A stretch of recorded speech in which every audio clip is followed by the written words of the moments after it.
Hello and welcome to episode 45 of the Youth Intake Challenge. Apologies, there's not been a video for a while, but I've been away on holiday for a week, so I did schedule one halfway in between. But I'm back and ready to go now, and we will see how we get on season 15, which is our second season in the Championship. So stay tuned.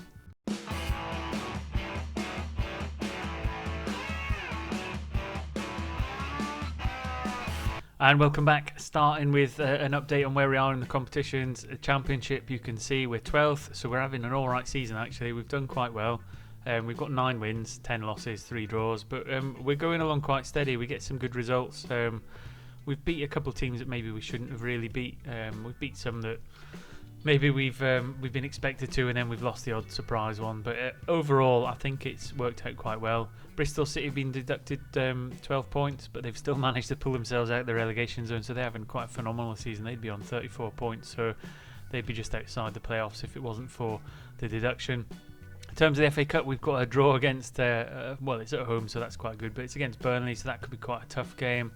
And then in the Carabao Cup, we got through the first couple of rounds, and then Chelsea put us out in the third round, which I'll show you in the schedule in a minute. But not too bad a season so far, and I think we're doing all right despite losing one of our best players.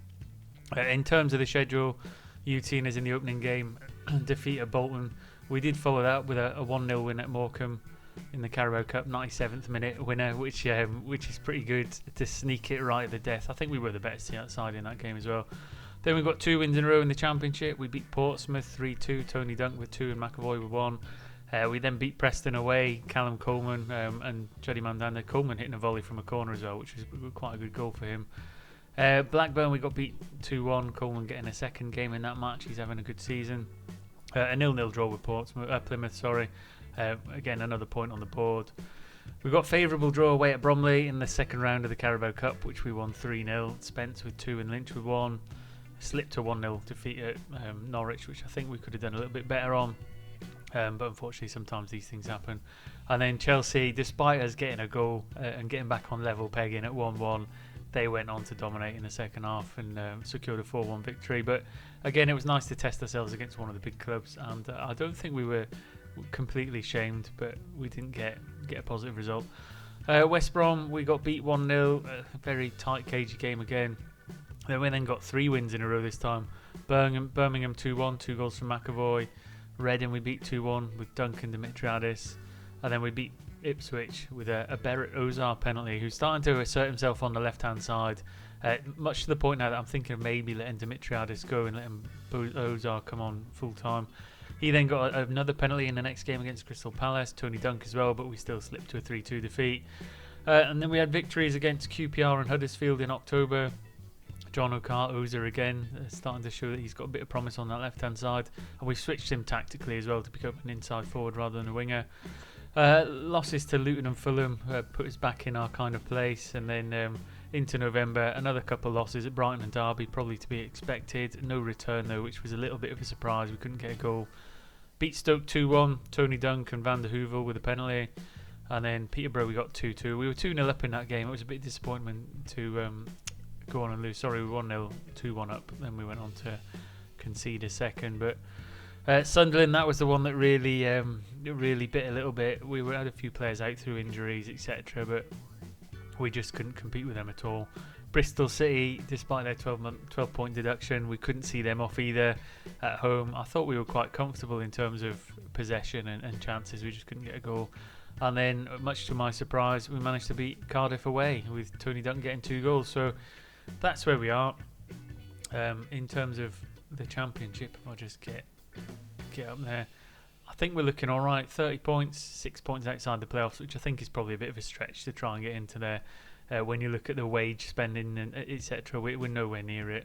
I think in terms of the preview, 400 to 1, so we've got slightly better from 450 at the start, but we're expected to be right down the bottom. So to be where we are is pretty good. The squad, we're a little bit shy of a full one at the minute. A couple of players I've put back down into the under-21s to get them some game time. But I think all told, we've got quite a good squad. I still think we're probably missing a really good reserve striker. Maybe another midfielder in there, although the ones that have come in, John O'Carr, and that have done pretty well. I'll show you a couple of players once we get through the rest of it.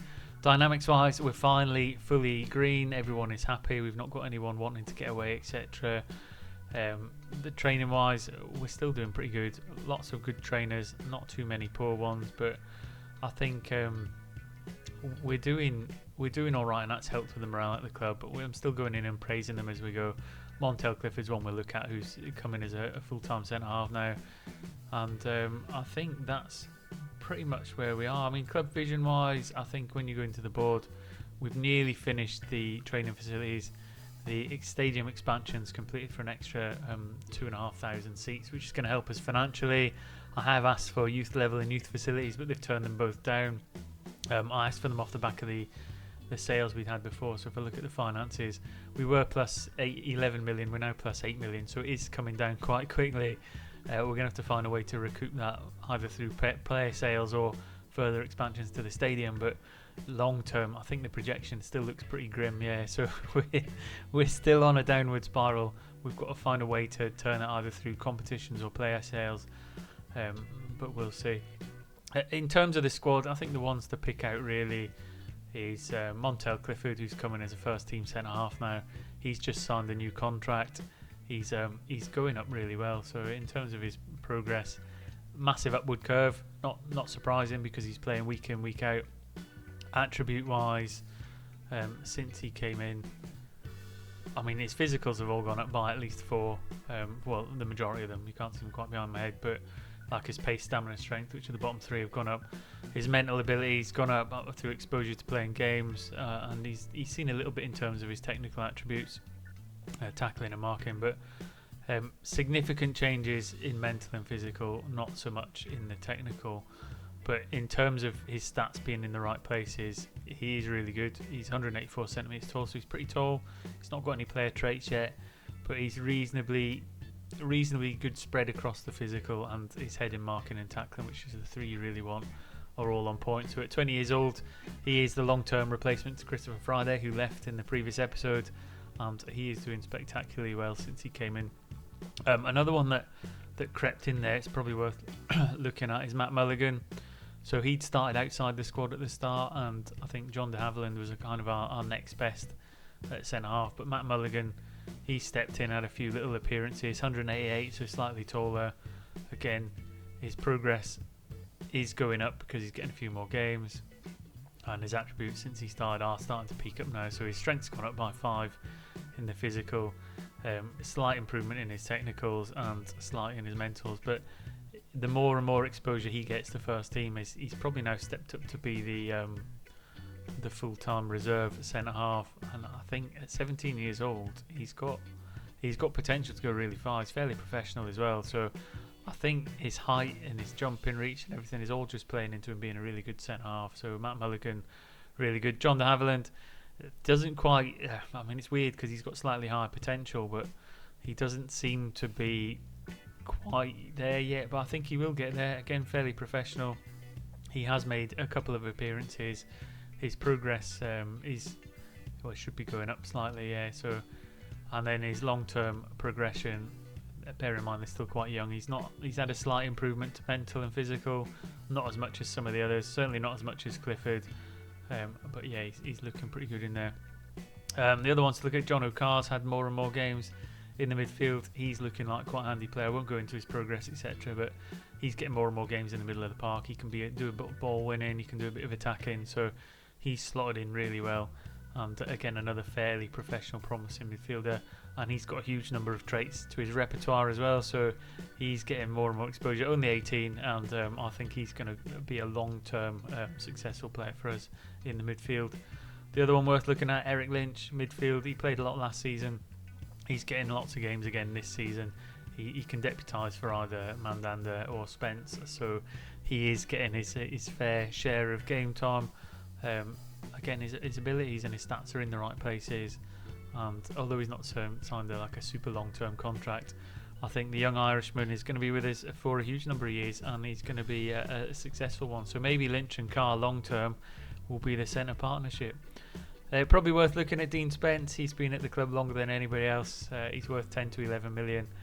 If someone came in for him, I'd probably have to let him go to kind of recoup some facilities money. But again, I like having him around because he's the experience, he's the senior player, he's the club captain, and he's just a consistent performer week in, week out. However, his wages are a little bit out of control from contracts to keep him over the years, so maybe if we do let him go, we can kind of bring the wage budget down a little bit. But yeah, Dean Spence, massively big part of this club. Beratoza, again, he's coming on the left-hand side. I think he's just about ousted Dimitriadis now, 18 years old. He's played 7 games, 4 goals. Did have a poor game in the Carabao Cup, but I think it was against Chelsea, so it doesn't really do him any favours. But again, gets into the opponent positions area, doesn't dive into tackles. And we've made him an inside forward on that left-hand side because his preferred foot is right as well. So he's cutting in and he's having some good shots. So really, really pleased with Beratoza and the way the squad's going. Tony Dunk, again, he's still our number 1 striker. I think he will be for a number of years. We've not had anyone really good come through to kind of challenge him in any kind of meaningful way. But still only 20, still getting some goals.